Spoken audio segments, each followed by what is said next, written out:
بیت المقدس کے اندر مسلم بیٹیوں پر جو ظلم اور جبر ہو رہا ہے، ان حالات کو نپٹنے کے معاملات ہیں، ایسے وقت کے اندر مسلمان آخر کس چیز کی طرف آئے تو وہ اپنی زندگی کو ایک اچھے مسلمان کی حیثیت سے گزار سکتے ہیں۔ میرے پیارے آقا صلی اللہ علیہ وسلم کے پیارے دیوانوں، برستے ہوئے بم، برستے ہوئے میزائل، اللہ اکبر، ہتھیاروں کی فراوانی مسلمانوں کو مٹانے کے ڈرتے ہیں۔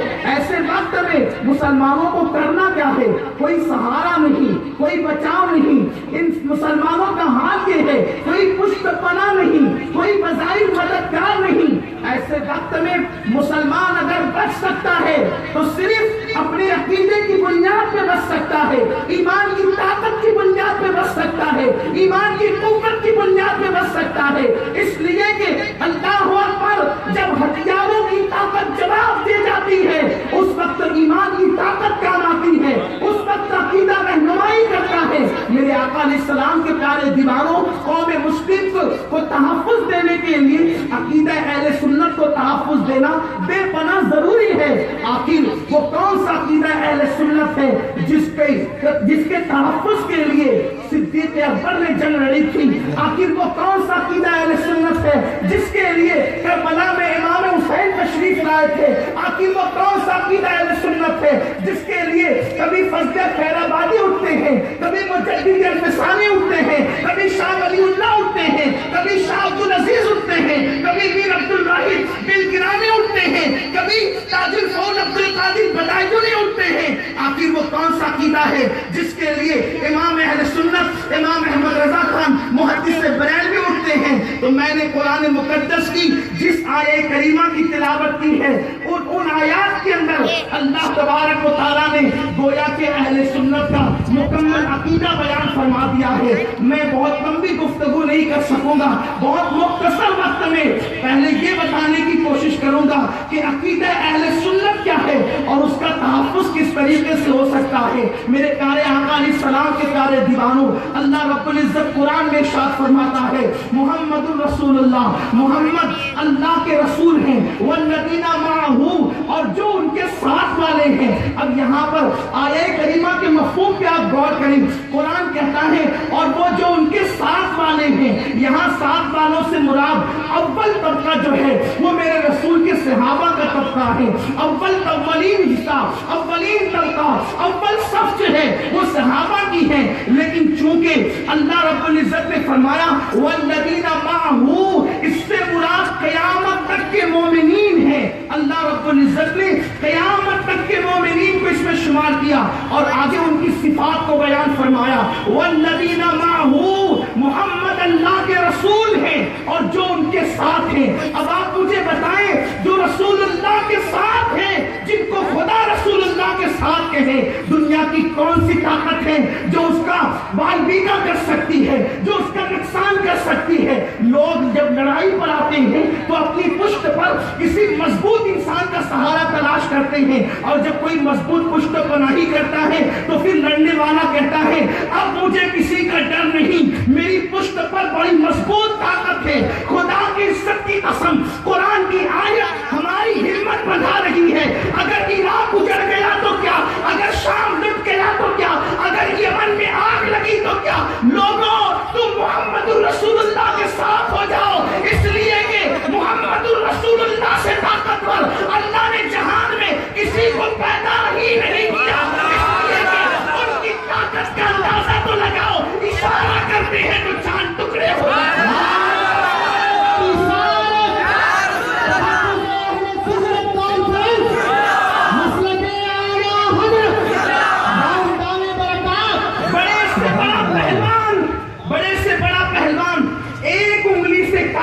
دو ٹکڑے نہیں کر سکتا۔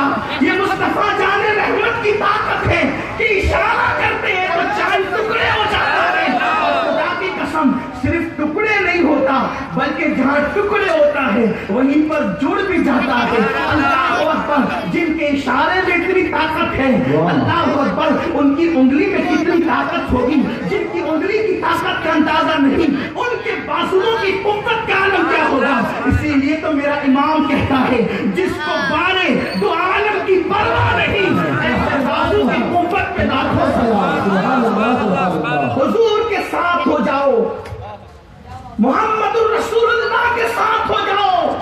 دنیا کی بڑی سے بڑی طاقت تمہارے قدموں میں جھکنے پر مجبور ہو جائے. لیکن یہ کہنے سے کام تھوڑی چلے گا کہ ہم حضور کے ساتھ ہیں. قرآن کہتے ہیں والذین معہ، جو ان کے ساتھ ہیں. صحابہ تو تھے ہی ساتھ والے، لیکن قیامت تک جو ان کے ساتھ ہیں قرآن ان کی صفت بیان کرتا ہے. اب جو ساتھی ہیں نا، ان کی پہلی صفت قرآن بیان کرتا ہے اشداء علی الکفار، وہ کافروں پہ بڑے سخت ہیں.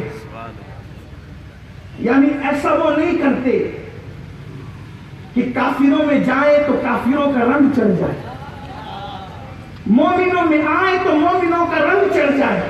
اس کو دو مصروں میں کہیں با مسلمہ اللہ اللہ با برہمن رام رام. یہ ان کی صفت نہیں ہوتی. جو محمد الرسول اللہ کے ساتھ ہیں وہ رات کی تاریکی میں ہو، دن کے اجالے میں ہو، منبر پر ہو، زمین پر ہو، اشداء علی الکفار، وہ کافروں پہ سخت ہیں. کس طرح سخت ہیں؟ جیسے عمر ابن خطاب سخت تھے، جیسے صدیق اکبر سخت تھے، جیسے عثمان غنی سخت تھے، جیسے مولائے کائنات سخت تھے. کس طریقے سے؟ صحابہ کی سختی جانتے ہو؟ اللہ اکبر. آج لوگ کہتے ہیں مولانا اخلاق کی بات کریں، لیکن لوگوں کو پتہ نہیں اخلاق کسے کہتے ہیں. اخلاق کہتے ہیں جو جس معیار کا ہو اس کے مطابق ویسے سلوک کرنے کا نام اخلاق ہے. میرے آقا علیہ السلام کے پیارے دیوانوں، آپ ہنسیں گے نہیں تو میں ایک مثال کے ذریعے سے آپ کو سمجھاؤں گا. اگر کوئی کتا آپ کے دروازے پر آ جائے اور آپ اس کو کہیں حضور آپ تشریف لے جائیں، تو وہ کتا آپ کی چوکھٹ سے کبھی جانے والا نہیں، وہ کھڑا کے کھڑا رہے گا. آپ اس کو کہ حضور تشریف لے جائے، وہ نہیں جائے گا. آپ جب تک اس کو ہر نہ کہیں وہ وہاں سے ہٹنے کا نہیں، اس لیے کہ اس کو وہی زبان سمجھتا ہے. میرے آقا صلی اللہ علیہ وسلم کے پیارے دیوانوں، تو پتا چلا کوئی صاحب دیکھ کر کے چراغ پا ہو جائیں اور کہنے کہ دیکھو ان کو تو اخلاق نہیں آتا. مولوی صاحب کو کتے کو کہتے ہیں ہڑے ارے ارے، زبان سے اردو میں کہہ دیتے تشریف لے جائیں تو بیچارہ چلا جاتا. آپ مجھے بتائیں، آپ اس کو اس طریقے سے ہٹا نہیں سکتے. اسی طریقے سے سب کے لیے اخلاق کا معیار جدا جدا ہے. جس نبی کے لیے قرآن نے کہا وَإِنَّكَ لَعَلَىٰ خُلُقٍ عَظِيمٍ، اے محبوب تو اخلاق کی آخری منزل پر فائز ہے. آئے کلمہ کا مفہوم عرض کر رہا ہوں، اخلاق کی انتہائی نقطے پر فائز ہے. حضرت موسیٰ کا اخلاق، حضرت عیسیٰ کا اخلاق، حضرت داؤد کا اخلاق، حضرت ایوب کا اخلاق، حضرت عزیر کا اخلاق، سارے نبیوں کا اخلاق میرے نبی کے اخلاق کا ایک جز ہے. حضور کے اخلاق کی شان یہ ہے. لیکن وہی رسول صلی اللہ علیہ وآلہ وسلم نے ابن خلف کو نیزہ نہیں چبویا، وہ قتل نہیں ہوا. حضور سید عالم صلی اللہ علیہ وسلم بدر اور احد میں تشریف نہیں لائے. لوگ کہتے ہیں صوفیاء کرام اخلاق کی بات کرتے تھے. میں کہتا ہوں خدا کی عزت کی قسم، ہندوستان کا سب سے بڑا صوفی، ہندوستان کا سب سے بڑا صوفی، جو ان کے بعد اتنا بڑا صوفی آیا ہی نہیں اور آ ہی نہیں سکتا. صوفیاء کی آبرو، تصوف کی جان، 90 لاکھ کو کلمہ پڑھانے والا معین الدین الجوینی.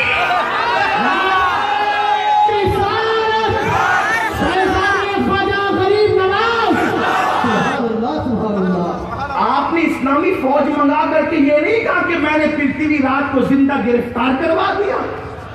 آپ مجھے بتائیں تو صحیح، یہ گرفتار کروانا کفار سے نفرت ہے یا محبت ہے؟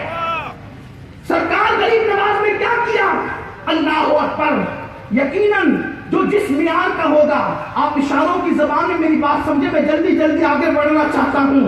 والذین معہ، جو ان کے ساتھ ہے ان کی نشانی کیا ہے؟